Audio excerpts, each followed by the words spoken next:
Studio ഉൽപ്പന്നങ്ങൾ വാങ്ങരുത് എന്ന് ആവശ്യപ്പെട്ടുകൊണ്ട് സ്റ്റുഡൻസ് ഇസ്ലാമിക് ഓർഗനൈസേഷൻ്റെ ഭാഗത്ത് നിന്ന് വലിയ പ്രക്ഷോഭങ്ങൾ നടന്നുകൊണ്ടിരിക്കുകയാണ് ചെയ്യുന്നത്. സോഷ്യൽ മീഡിയയിലേക്ക് അതുമായി ബന്ധപ്പെട്ടുള്ള വിവാദങ്ങളാണ് ഉയർന്നു വരുന്നത്. ടാറ്റ ഗ്രൂപ്പിൻ്റെ ഒരു സബ്സിഡറി സ്ഥാപനമാണ് ഈ സ്റ്റുഡിയോ എന്ന് പറയുന്നത്. രാജ്യവ്യാപകമായിട്ട് അവർ ഈ പ്രക്ഷോഭം നടത്തുക ചെയ്യുന്നത്. വല്ല കാര്യമുണ്ടോ? ഒരു കാര്യമില്ല. പിന്നെ സത്യത്തിൽ SIOക്കാർക്ക് ടാറ്റയുടെ മുഴുവൻ കമ്പനികളും അറിയില്ലെന്നാണ് എനിക്ക് തോന്നുന്നത്. കാരണം സ്റ്റുഡിയോ അവരുടെ ഏറ്റവും കുറച്ച് റവന്യൂ ഉണ്ടാക്കുന്ന ഒരു കമ്പനിയാണ്. അവരുടെ ഏറ്റവും വലിയ കമ്പനി എന്ന് പറയുന്നത് ടാറ്റ കൺസൾട്ടൻസി ലിമിറ്റഡ് സർവീസ് എന്ന് പറയുന്നത് TCS എന്ന് പറഞ്ഞ കമ്പനിയാണ്. അവരാണ് ടാറ്റയുടെ റവന്യൂവിലേക്ക് 63% കോൺട്രിബ്യൂട്ട് ചെയ്യുന്നത്. ഇത് ഞാൻ പ്രിയപ്പെട്ട SIO സഖാക്കളുടെ അറിവിലേക്കായിട്ട് പറയുകയാണ്.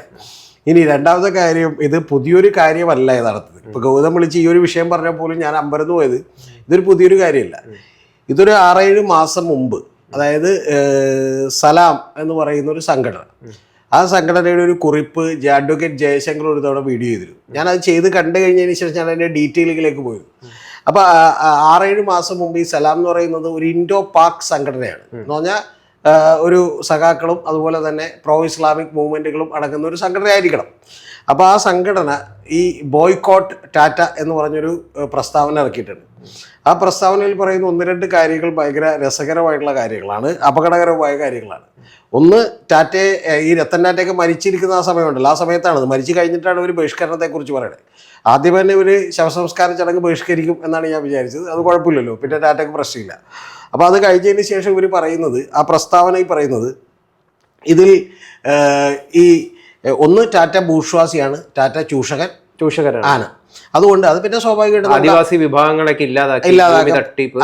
അതൊന്നും ഇവർ പറഞ്ഞില്ല. പക്ഷെ ഇവർ പറഞ്ഞ അടുത്തൊരു വാചകം എന്ന് പറഞ്ഞിട്ടുണ്ടെങ്കിൽ സയനിസ്റ്റ് മൂവ്മെൻറ്റുകളെയും ജൂതന്മാരെയും ഒക്കെ തന്നെ, അതായത് ഇസ്രായേലിൽ വന്ന് പാർക്കാൻ സഹായിച്ച ഒരാളാണ് ടാറ്റ എന്നുള്ളതാണ് ഇവർ എന്ത് ചെയ്തേക്കണേ പറഞ്ഞേക്കണത്. അതായത് പാലസ്തീനിലേക്ക് കുടിയേറ്റം നടത്തി സഹായിച്ചത് ടാറ്റയാണെന്നാണ് പറഞ്ഞേക്കണത്. ഇത് കേട്ടിട്ട് രത്തൻ ടാറ്റ തന്നെ അമ്പരത്ത് പോയിട്ടുണ്ടോ? ഏത് മരിച്ചുപോയ രത്തൻ ടാറ്റ. ഇതെല്ലാം പോട്ടെ, ഇത് കഴിഞ്ഞിട്ട് അവർ പറഞ്ഞേക്കണ അടുത്ത വാചകം എന്ന് പറഞ്ഞാൽ, ഇത് ഇന്ത്യക്കാരായിട്ടുള്ള ആളുകളുടെ സംഘടനയാണെന്ന് കൂടി നിങ്ങൾ ആലോചിക്കണം. അവർ പറഞ്ഞേക്കണത് കാശ്മീരിലും ബസ്തർ എന്ന് പറഞ്ഞാൽ മധ്യപ്രദേശിലെ ഒരു നക്സൽ ബാരിയൊക്കെ നിലനിൽക്കുന്ന സ്ഥലങ്ങളാണ്. ആ ബസ്തറിലുമൊക്കെ തന്നെ ഇന്ത്യൻ സേനയെ സഹായിക്കുന്ന നിലപാടാണ് ടാറ്റ എടുത്തേക്കുന്നത്. ഏത്? പാകിസ്ഥാൻ സേനയല്ല, ബംഗ്ലാദേശ് സേനയല്ല, ഇന്ത്യൻ സേനയെ സഹായിക്കുന്ന ചില നടപടികൾ ടാറ്റ എടുത്തു. അപ്പൊ ടാറ്റ അതുകൊണ്ട് തന്നെ ഇത് യഥാർത്ഥത്തിൽ ഈ ടാറ്റ ഉൽപ്പന്നങ്ങൾ ബഹിഷ്കരിക്കണമെന്നാണ് അവർ ആവശ്യപ്പെട്ടിട്ടുള്ളത്. ഇത് സത്യം പറഞ്ഞിട്ടുണ്ടെങ്കിൽ ഈ ജയശങ്കറിന്റെ വീഡിയോ കണ്ടിട്ട് പോലും എനിക്ക് വിശ്വാസം വരാതെ ഞാൻ വീണ്ടും എടുത്ത് നോക്കിയാണ് എന്ത് ചെയ്തത്, വിശ്വസിച്ചു. മനസ്സിലായ? അത്രമാത്രം പോഴന്മാരായിട്ടുള്ള പൊട്ടന്മാരായിട്ടുള്ള ഇസ്ലാമിയുടെ ആളുകളാണ്. ജമാഅത്തെ ഇസ്ലാമിയുടേതാണ്. ജമാഅത്തെ ഇസ്ലാമി എന്ന് പറയുന്ന ഒരു വല്ലാത്തൊരു സംഘടനയാണ്. എന്താണെന്ന് വെച്ചിട്ടുണ്ടെങ്കിൽ മൗദൂദിയാണ് അതിന്റെ സ്ഥാപകൻ. അവർ യഥാർത്ഥത്തിൽ ഇപ്പൊ മൗദൂദിയിലൊക്കെ തന്നെ തള്ളി പറഞ്ഞേക്കാണ്. കാരണം മൗദൂദിയുടെ ആവശ്യം എന്ന് പറയുന്ന ഒരു മുസ്ലിം ബ്രദർഹുഡുമായിട്ടൊക്കെ ചേർത്ത് നിൽക്കുന്ന, എല്ലാ രാജ്യത്തും ഇസ്ലാമിക ഭരണം നിലവിൽ വരണമെന്ന് ആഗ്രഹിക്കുന്ന ആളുകളാണ്. അപ്പോൾ അവർ തള്ളിക്കളഞ്ഞേക്കാണ്. പിന്നെ ഇതിന്റെ കാരണം എന്താണെന്ന് അറിയുമോ? കാരണം എന്താണെന്ന് വെച്ചിട്ടുണ്ടെങ്കിൽ ടാറ്റ അഡ്വൈസ് സിസ്റ്റംസ് ലിമിറ്റഡ് എന്ന് പറയുന്ന ഒരു കമ്പനി, അവര് ഇസ്രായേലിലെ എയറോസ്പേസിലെ ഒരു കമ്പനിയുമായിട്ട് ഒരു കരാറിൽ ഒപ്പിട്ടുണ്ട്. എയറോസ്പേസ് റിലേറ്റഡ് ഇൻഡസ്ട്രിയുമായിട്ട് കരാറിൽ ഒപ്പിട്ടുണ്ട്. പിന്നെ ഈ പറയുന്ന പോലെ ക്ലൗഡ് കമ്പ്യൂട്ടിംഗ് പോലെയുള്ള ചില സംഭവങ്ങളിൽ TCS അടക്കമുള്ള ചില ആളുകൾ കൊടുക്കുന്നുണ്ട്. പിന്നെ ഇവർ പറയുന്ന അടുത്ത വാചകം എന്ന് പറഞ്ഞാൽ റേഞ്ച് റോവർ പോലെയുള്ള കവചിത വാഹനങ്ങൾ അധിനിവേശ പലസ്തീനിൽ ആളുകളെ പട്രോളിങ്ങിനും അതുപോലെ തന്നെ ഇവരെ നിരീക്ഷിക്കുന്നതിനൊക്കെ വേണ്ടി ഉപയോഗിക്കുന്നു എന്നുള്ളതാണ് പറയുന്നത്. അപ്പോൾ യഥാർത്ഥത്തിൽ ഞാൻ വിചാരിക്കുന്ന ഒരു കാര്യം എനിക്ക് ഗൗതത്തിനോട് പറയാം. സത്യം പറഞ്ഞിട്ടുണ്ടെങ്കിൽ എനിക്ക് തോന്നുന്നത് ടാറ്റയുടെ കയ്യിൽ നിന്ന് എന്തെങ്കിലും ഫണ്ട് അടിച്ചു മാറ്റാനുള്ള പണിയായിരിക്കും എന്നാണ്. എന്താ കാര്യം വെച്ചാൽ ഇതുകൊണ്ട് യഥാർത്ഥത്തിൽ സ്റ്റുഡിയോന്റെ 1 രൂപ വരുമാനം കുറയില്ല. അതുപോലെ ഈ കവചിത വാഹനങ്ങളുടെ വരുമാനവും കുറയില്ല. പിന്നെ അമേരിക്കയിൽ ഇത്തരത്തിലുള്ള ഒരു പ്രസ്താവന പുറപ്പെടുവിച്ചാൽ അമേരിക്കയിലും കാനഡയിലുമായി TCSലെ തന്നെ 63,800ഓളം പേര് വർക്ക് ചെയ്യുന്നുണ്ട്. അപ്പൊ അവരാരും ജോലി വിട്ടുപോകും. മാത്രമല്ല, നമ്മളുടെ ഈ പാസ്പോർട്ട് അടക്കമുള്ള കാര്യങ്ങൾ വെരിഫിക്കേഷൻ ഒക്കെ ചെയ്യുന്നതിൽ ടാറ്റയുടെ പല രീതിയിലുള്ള ഇടപെടലുകളൊക്കെ ഉണ്ട്. അല്ല, അതൊക്കെ ഈ പറയുന്ന ശരിയാണ്, ടാറ്റയുടെ അടക്കം ഇടപെടലുകളൊക്കെ ഉണ്ട്. പക്ഷെ ടാറ്റയുടെ ആ ഇടപെടലുകളൊന്നും അല്ലെന്ന് ഇവർക്ക് യഥാർത്ഥത്തിൽ സ്റ്റുഡിയോ എന്ന് പറയുന്നത് നമ്മുടെ നാട്ടിൽ ഇപ്പം പല സ്ഥലങ്ങളിലുണ്ട്, പല നഗരങ്ങളിലുണ്ട്. വലിയ രീതിയിൽ ജനത്തിരക്കുണ്ട്. ചെറിയ പൈസയ്ക്ക് നല്ല തുണികൾ വാങ്ങിയിട്ട് വരാം എന്നുള്ളതാണ് ഗുണം. മിഡിൽ ക്ലാസ്സിനെയും ലോവർ മിഡിൽ ക്ലാസ്സുമാണ് അവരുടെ ടാർഗറ്റ് കസ്റ്റമർ എന്ന് പറയുന്നത്. ഇതിലുണ്ടാവുന്ന ഒരു കണ്ണുകടിയാണോ? അതായത് മറ്റേതെങ്കിലും ഒരു ബിസിനസ് ഓർഗനൈസേഷന്റെ നേതൃത്വത്തിൽ എന്ന SIO-നെ ഉപയോഗിച്ച് നടത്തുന്ന ഒരു ഇതായിരിക്കുമോ? അല്ല, അങ്ങനെ നിങ്ങൾ അതിനെ ചെറുതായിട്ട് കാണരുത്. ഇത് യഥാർത്ഥത്തിൽ അവരുടെ പ്രശ്നം ഞാൻ ഈ പറഞ്ഞതൊക്കെ തന്നെയാണ്. ഇനി ഈ പറഞ്ഞത് മാത്രമല്ല അവരുടെ പ്രശ്നം, അവർക്ക് വലിയ തോതിൽ പല കാര്യങ്ങളിലും പ്രശ്നങ്ങളുണ്ട്. ആ പ്രശ്നം എന്താണെന്ന് വെച്ചിട്ടുണ്ടെങ്കിൽ ഇപ്പൊ ടാറ്റ ഇത്തരത്തിൽ ഒരു 100-ലധികം കമ്പനികളിൽ 100-ലധികം രാജ്യങ്ങളിൽ പ്രസൻസ് ഉള്ള 150-ലധികം രാജ്യങ്ങളിൽ സർവീസ് ചെയ്യുന്ന ഒരു കമ്പനിയാണ്. പിന്നെ ഗൗതം അറിയേണ്ടത് ഇതൊരിക്കലും ഇന്ത്യയിലുള്ള ഒരു സംഭവം പോലുമല്ല. ഇത് യഥാർത്ഥത്തിൽ ഈ പറയുന്ന പോലെ ബോയ്കോട്ട് ഡീഇൻവെസ്റ്റ്മെന്റ് സാങ്ഷൻ എന്ന് പറയുന്ന ഒരു മൂവ്മെന്റ് ആണ്. അത് ലോകത്തെമ്പാടുള്ള മൂവ്മെന്റ് ആണ്. അതായത് സാമ്പത്തികമായിട്ട് ഈ ഫലസ്തീൻ, അതായത് ഹമാസിലേക്ക് എതിരെ നിൽക്കുന്ന ഇസ്രായേലിനെ സഹായിക്കുന്ന ആളുകളെ തകർക്കുക എന്ന് പറയുന്ന മൂവ്മെന്റിന്റെ ഭാഗമായിട്ടാണ്. അപ്പൊ അതിന് ഇന്ത്യയിലുമൊക്കെ ആളെ കിട്ടുന്നു എന്നുള്ളത് നമ്മൾ എന്ത് ചെയ്താൽ മതി, അതിശയോക്തിപരമായി വിചാരിച്ചാൽ മതി. പിന്നെ ഇതിന്റെ പ്രശ്നം എന്താണെന്ന് വെച്ചിട്ടുണ്ടെങ്കിൽ ഇത് ടാറ്റയെ ഒരു ചുക്കും ചെയ്യാൻ ഇവർക്ക് കഴിയില്ല. ഇപ്പൊ സുദിയോലെ വരുമാനം സത്യത്തിൽ ഇപ്പോൾ ആ സുദിയൊക്കെ കണ്ടിട്ട് താങ്കൾ ഈ പറഞ്ഞ ഏറ്റവും ചീപ്പായിട്ട് സാധനങ്ങൾ കിട്ടുന്നു എന്നുള്ളതും ഭൂരിപക്ഷം ജനത്തിനും അറിയില്ല. അവർ ഈ നല്ല ഗ്ലാസ് ഇട്ട കടയൊക്കെ കാണുമ്പോൾ ദൈവം വലിയ വിലയായിരിക്കും എന്ന് വെച്ച് കയറാത്ത ആളുകളുണ്ട്. സത്യത്തിൽ ഇപ്പോൾ ഈ ടാറ്റയ്ക്ക് ഇപ്പൊ നമ്മളിലൂടെ പോലും ഒരു വലിയ പ്രൊമോഷൻ കിട്ടുകയാണ്. അതുകൊണ്ട് ടാറ്റയുടെ വരുമാനം എന്ത് ചെയ്യും, കൂടിക്കൊണ്ടിരിക്കും. ഇപ്പൊ വെസ്റ്റ് സൈഡ് എന്ന് പറഞ്ഞ ടാറ്റയുടെ മറ്റൊരു കടയുണ്ട്, അവിടെ വരുമാനം കുറയും. അപ്പൊ ഈ വരുമാനം കൂടിക്കൊണ്ടിരിക്കും. ഇത് സത്യത്തിൽ ഞാൻ വിചാരിക്കുന്നത് ടാറ്റയ്ക്ക് വലിയ ഗുണം കിട്ടും. രണ്ടാമത്തത് ആർക്ക് ഗുണം കിട്ടും എന്ന് വെച്ചിട്ടുണ്ടെങ്കിൽ ഈ പറയുന്ന സംഘപരിവാറിനും BJPക്കും ഒക്കെ വലിയ തോതിൽ ഗുണം കിട്ടും. പിന്നെ ഇവരുടെ ചൊറിച്ചിൽ ഇപ്പോഴും തുടങ്ങിയല്ല. താങ്കൾ മറ്റൊരു വീഡിയോ എടുത്ത് കാണണം. അതായത് നമ്മുടെ മൗദൂദി ചാനലായിട്ടുള്ള മീഡിയ പണ്ഡിന്റെ മറ്റൊരു വീഡിയോ കാണണം. ആ വീഡിയോയിൽ നമ്മുടെ പ്രിയപ്പെട്ട അജിംസും അതുപോലെ ദാവീദും കൂടി ഇരുന്നൊരു വീഡിയോ ഉണ്ട്. ആ വീഡിയോ പറയുന്നത് രത്തൻ ടാറ്റ കറുപ്പും വെളുപ്പും എന്നുള്ള ആ വീഡിയോയുടെ ഹെഡിങ്. ഞാനിത് ഓർക്കാൻ കാര്യം ഞാൻ അതിനെക്കുറിച്ച് വീഡിയോ ചെയ്തിട്ടുണ്ട്. അപ്പൊ ഞാൻ എൻ്റെ ചാനലിൽ വീഡിയോ ചെയ്തിട്ടുണ്ട്. ആ കറുപ്പും വെളുപ്പും എന്നിട്ട് അതിൽ പറഞ്ഞേക്കണത് എന്താ അറിയാമോ, രത്തൻ ടാറ്റയുടെ കൈകളിൽ രക്തക്കറി ഉണ്ടെന്നാണ്. ഏത് രത്തൻ ടാറ്റയുടെ കൈകളിൽ രക്തക്കറി ഉണ്ട്. എന്താ കാര്യം പറഞ്ഞതെന്നറിയാമോ, ഒരു ടാറ്റയ്ക്ക് ഒരു കമ്പനി തുടങ്ങാൻ വേണ്ടി സ്ഥലം ഏറ്റെടുപ്പ് നടത്തിയപ്പോൾ അവിടെ പോലീസ് വെടിവെപ്പുണ്ടായി, 20ഓളം വരുന്ന ആദിവാസികൾ മരിച്ചു. അത്രയും കറക്റ്റാണ്. അതുപോലെ പെട്ടിമുടി ദുരന്തം ഉണ്ടായപ്പോഴും ടാറ്റ കൃത്യമായിട്ട് തൊഴിലാളികളെ നോക്കിയിട്ടുള്ളത് കറക്റ്റാണ്. മൂന്നാർ ടി എസ്റ്റേറ്റിൽ ടാറ്റ വലിയ തോതിലുള്ള ഭൂമി കൈയേറ്റം നടത്തിയിട്ടുള്ളത് കറക്റ്റാണ്. പക്ഷെ ഇതിനെതിരെയൊക്കെ സമരം ചെയ്ത SFI SIO സമരം ചെയ്തിട്ടുണ്ടെങ്കിൽ എന്ത് ചെയ്യും, കുഴപ്പമില്ല, നമുക്ക് മനസ്സിലാക്കാം. പക്ഷെ ഇതൊന്നും അല്ലാതെ ഈ തലക്ക് വെളിവില്ലാത്ത ഇവർ ശരിക്കും വന്നിട്ടുണ്ടെങ്കിൽ ഇന്ത്യ എന്ത് ചെയ്തിരിക്കുന്നു, ടാറ്റ ഇസ്രായേലിനെ സഹായിച്ചിരിക്കുന്നു സമരം ചെയ്ത് ആര് കേൾക്കാനാണ്? പഹൽഗാമില് ഇവിടെ നിരവധിയായിട്ടുള്ള ആളുകൾ ഭീകരരാൽ കൊല്ലപ്പെട്ടപ്പോ ഇവരെ കണ്ടില്ല. പാകിസ്ഥാനിന് തുർക്കി അടക്കം നിരവധിയായിട്ടുള്ള ആയുധങ്ങൾ നൽകുന്നുണ്ട്. അപ്പൊ അതിനെതിരെ ഒച്ചയുണ്ടാക്കാൻ, തുർക്കിക്കെതിരെ ശബ്ദമുയർത്താൻ ഇവരെ കണ്ടില്ല. അപ്പൊ ഇവര് അൾട്ടിമേറ്റ്ലി നിൽക്കുന്നത് ഒരു മുസ്ലിം കോസിന് വേണ്ടി മാത്രമാണ്. ഇത് ഗൗതം പറയുമ്പോൾ ഗൗതം എനിക്ക് വലിയ സഹതാപ ഗൗതത്തിനോടുണ്ട്. ഒന്ന്, രണ്ടാമത്തത് എനിക്ക് ചിരി വരുന്നുണ്ട്. അതിന്റെ കാര്യം എന്താ വെച്ചാൽ ഇതൊക്കെ ചെയ്തപ്പോൾ യഥാർത്ഥത്തിൽ ഇപ്പൊ ഇവരുടെ ഉള്ളിൽ സന്തോഷമുണ്ടായവരാണ്. മനസ്സിലായോ? ഈ താങ്കൾ പറഞ്ഞ ഇതിനെതിരെ പ്രതികരിക്കാൻ അവർ വന്നില്ലെന്നുള്ളതല്ലേ? ഞാൻ തുറന്നു പറയാം, ഇപ്പൊ ഇവിടെയുള്ള പല ആളുകളും ഇപ്പൊ ഞാനൊരു, അതായത് താങ്കൾ പറയുന്നത് പാകിസ്ഥാൻ അനുഭാവമുള്ള ഉള്ളിൽ തീർച്ചയായിട്ടും ഞാനൊരു വീഡിയോയിൽ പണ്ട് പറഞ്ഞിട്ടുണ്ട്. അതായത് ഇപ്പൊ നമുക്ക് അഫ്ഗാനിസ്ഥാനിലെ താലിബാൻകാരെ തിരിച്ചറിയാം. കാരണം അവർ താലിബാൻകാരാണെന്ന് പറഞ്ഞ് പുറത്തു വരുന്നുണ്ട്. അവിടെ 75,000 പേരേ ഉള്ളൂ. പക്ഷെ സത്യത്തിൽ കേരളത്തിൽ അതിനേക്കാൾ കൂടുതൽ താലിബാൻകാരുണ്ടെന്ന് വിശ്വസിക്കുന്ന ഒരാളാണ്. കാരണം അനുകൂലമായിട്ട്. പിന്നെ പേടി കൊണ്ട് ഇവരാരും എന്ത് ചെയ്യാത്തതാണ്, മിണ്ടാതെ പുറത്തേക്ക് വരാത്തതാണ്. അല്ലാതെ ഇത്തരത്തിലുള്ള ആളുകൾ നമ്മുടെ നാട്ടിലുണ്ട്. അപ്പൊ അതുകൊണ്ടാണ് ഈ രത്തൻ ടാറ്റയുടെ കൈകളിൽ ചോരക്കര ഇട്ടെന്ന്. ഈ രത്തൻ ടാറ്റയുടെ കൈകളിൽ ചോരക്കര ഇട്ടെന്ന് പറയുന്നവരോട് താങ്കൾ ചോദിച്ചതിനേക്കാൾ ഗംഭീരമായ ഒരു ചോദ്യം എനിക്ക് ചോദിക്കാണ്ട്. യാഹിയ സിൻവറിന്റെ ചോരക്കറയില്ലേ? ചോരക്കറയില്ലേ? പിന്നെ ഈ പറയുന്ന ഇസ്മയിൽ ഖനിയുടെ കയ്യിൽ ചോരക്കറയില്ലേ? അപ്പൊ ഇവരുടെയൊക്കെ കൈകൾ എന്താണ്, പരിശുദ്ധമാണ്. പകരം ആരാണ്? ഇനി ദാവീദ് സാഹിബൊക്കെ ഇവിടെ നിന്ന് പറയുന്ന വാചകം കേൾക്കണം. അതായത് മറ്റേ ബോംബിട്ട് ഒരു കൈ തകർന്നിരിക്കുമ്പോൾ പോലും ഒരു പട്ടി കഷ്ടം കൊടുത്ത് യാഹിയ സിൻവർ എറിയുന്നു. അത് ശരിക്കും പറഞ്ഞാൽ ആ ചിത്രം ഇസ്രായേൽ പുറത്തേക്ക് വിട്ട ഇസ്രായേലിന് മണ്ടത്തരമായി പോയി. ഇനി ആയിരക്കണക്കിന് യാഹിയ സിൻവർമാർ ഇവിടെ നിന്ന് ഉയർത്തെഴുന്നേൽക്കും.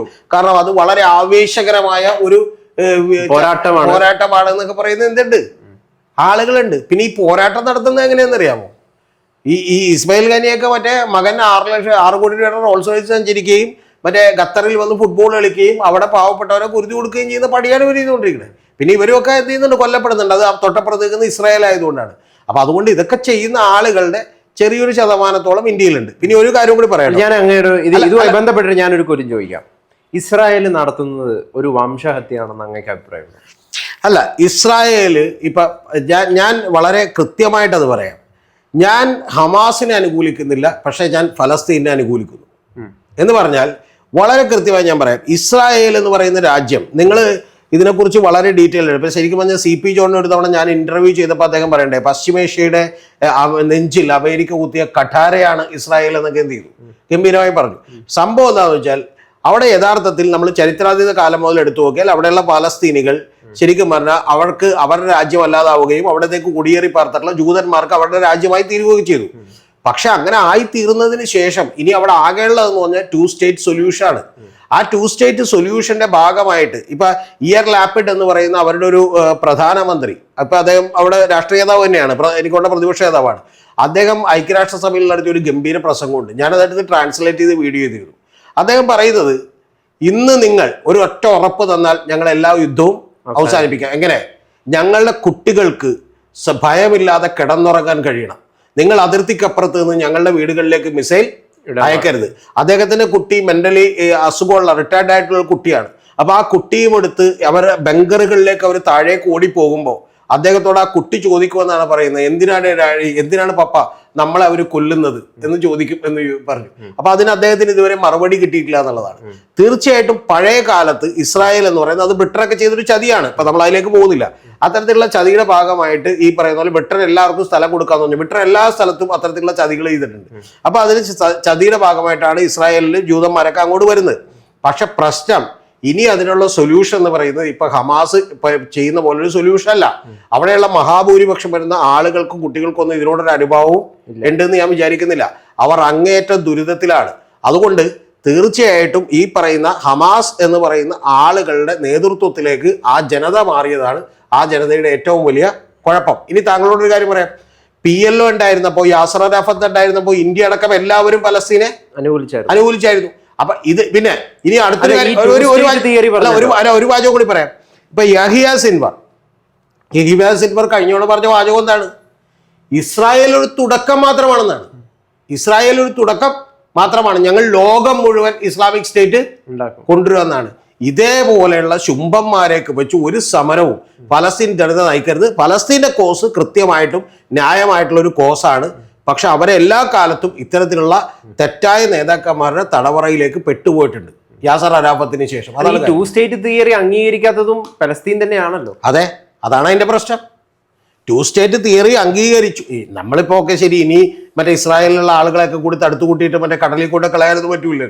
ഇപ്പൊ മനസ്സിലായി ആ രാജ്യം. അപ്പൊ 2 സ്റ്റേറ്റ് തിയറി എന്ത് ചെയ്യണം? അംഗീകരിക്കണം. ആ 2 സ്റ്റേറ്റ് തിയറി അംഗീകരിച്ചുകൊണ്ട് കൃത്യമായിട്ട് പലസ്തീൻ എന്ത് ചെയ്യണം? സ്വയംഭരണാധികാരം കൊടുക്കണം.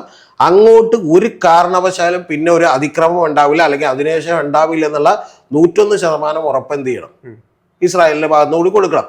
അതുകൊണ്ട് ഇതിൽ നമ്മളിപ്പോൾ ശരിയേതാ തെറ്റേതാ എന്നുള്ളതല്ല, ഇതിന് ഏറ്റവും കുറഞ്ഞ പക്ഷം ശാശ്വതമായിട്ടുള്ള പരിഹാരം ഉണ്ടാവുക. അല്ലാതെ പണ്ട് ശരിയാണ് ജൂതന്മാർ അങ്ങോട്ട് കുടിയേറി പാർത്തവരാണെന്ന് പറഞ്ഞിട്ട് യാതൊരു കാര്യവും ഇല്ല. അതുകൊണ്ടാണ് തീർച്ചയായിട്ടും പലസ്തീനികൾക്ക് തന്നെ തലവേദനയാവുന്ന ഹമാസ് തീവ്രവാദികൾ കേരളത്തിൽ ഉണ്ടാകുന്നു എന്ന് പറയുന്നതാണ് ഏറ്റവും വലിയ അപകടം. അല്ല, അത് പലസ്തീനികൾക്ക് തലവേദനയാവുന്നതല്ല. യഥാർത്ഥത്തിൽ കേരളത്തിന് തലവേദനയാകുന്ന പലസ്തീൻ അനുകൂലികൾ കേരളത്തിലുണ്ടാവുന്നു. അത് കേരളത്തിൽ ഈ പലസ്തീൻ വേണമെന്നൊന്നും നിർബന്ധമില്ല. ഇപ്പൊ താലിബാൻ ഉണ്ടായപ്പോഴത്തേക്ക് മാധ്യമം എഴുതിയത് വിസ്മയമാണെന്നല്ലേ. അവർക്ക് വായില്ലെന്ന് മാത്രമേ ഉള്ളൂ. വായില്ലാത്തതുകൊണ്ട് അവരെന്ത് ചെയ്തു? വിസ്മയമാണെന്ന് എന്ത് ചെയ്തു?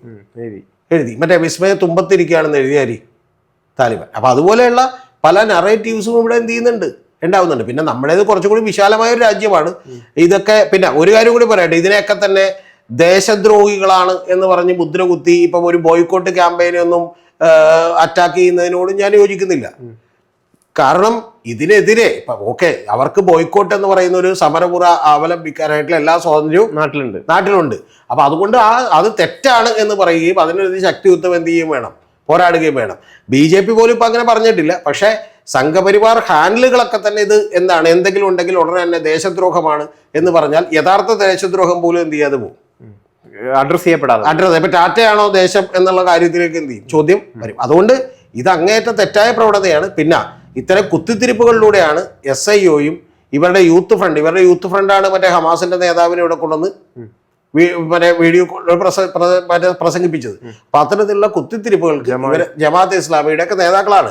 അല്ല, ഞാൻ പറഞ്ഞ ഇതിൽ പല പേരുകളൊക്കെ ഉണ്ടായി, ഇതിലൊന്നും വലിയ കാര്യമില്ല. സോൾഡാരിറ്റി മറ്റേ മറിച്ചത് എന്നൊക്കെ പറഞ്ഞു. പിന്നെ ഇവരുടെ മറ്റേ പോസ്റ്ററൊക്കെ കണ്ടാൽ തന്നെ നമുക്കറിയാം അതായത് സാമൂഹ്യ നീതി, മറ്റേ റിപ്പബ്ലിക്കിനെ താങ്കൾ രക്ഷിക്കുക. പറഞ്ഞത് ശരിയാണ്, സഖാക്കളാണെന്ന് പെട്ടെന്ന് തോന്നും. അല്ല ഞാൻ അങ്ങനെയല്ല, ഇവര് സഖാക്കൾ പോലല്ല. ഇപ്പൊ ഞാൻ പറഞ്ഞ മനുഷ്യത്വപരമായ അല്ലെങ്കിൽ അത്തരം നിലപാടുകളാണ് എടുക്കുന്നതെന്നൊക്കെ തോന്നും.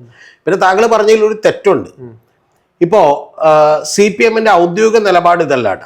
ഈ നമ്മൾ തെറ്റിദ്ധരിക്കുന്ന ചില, അതായത് ഞാൻ പറഞ്ഞത് പുരോഗമനപരമായി നിൽക്കുന്ന ചില ആളുകൾ നമ്മൾ സഖാക്കളിൽ തെറ്റിദ്ധരിക്കുന്നുണ്ടാ. ദാവീദ് സാഹിബും അതുപോലെ തന്നെ ബാക്കിയുള്ളവരും ഇരുന്നിരുന്ന ഒരു പൊതുസമ്മേളനത്തിൽ നിന്ന് കൃത്യമായി ഇറങ്ങിപ്പോകുന്നതിന്റെ വീഡിയോ ഉണ്ട്. ആരാന്നറിയോ? P. ജയരാജൻ. കാരണം P. ജയരാജൻ പറഞ്ഞത് ജമാഅത്തെ ഇസ്ലാമിയുമായിട്ട് യാതൊരു കാരണവശാലും നമുക്കൊരു ചർച്ച പോലും, ഒരു സംവാദം പോലും സാധ്യമല്ലെന്ന്. ഒന്ന്, ഈ കഴിഞ്ഞ നിലമ്പൂർ ഉപതെരഞ്ഞെടുപ്പ് നടക്കുമ്പോൾ M. സ്വരാജ് വളരെ വ്യക്തമായി പറഞ്ഞിട്ടുണ്ട്, SDP-യുടെ വോട്ട് ഞങ്ങൾക്ക് വേണ്ട, കാരണം അത്തരത്തിൽ തീവ്ര നിലപാടുള്ളവരെ നമ്മൾ മനുഷ്യരായി പോലും പരിഗണിക്കുന്നില്ല. പക്ഷെ ഇതൊക്കെ പറയുമ്പോഴും ഇവിടത്തെ ഉള്ള ഒരു രാഷ്ട്രീയത്തിൽ UDF-ഉം LDF-ഉം അതുപോലെ മറ്റു പല ആളുകളും BJP-യും എല്ലാ ആളുകളും തന്നെ തരാതരത്തിനനുസരിച്ച് ഇപ്പൊ മദനിയുമായിട്ടോ മറ്റു പലരുമായിട്ടോ ഒക്കെ എന്ത് ചെയ്തിട്ടുണ്ട്? കൂട്ടുകൂടി. അതുണ്ട്, അതെല്ലാ പാർട്ടികൾക്കും ഉണ്ട്. മനസ്സിലായി? വോട്ട് കൂട്ടുമെന്ന് പറഞ്ഞാൽ അവരെന്ത്? തീർച്ചയായിട്ടും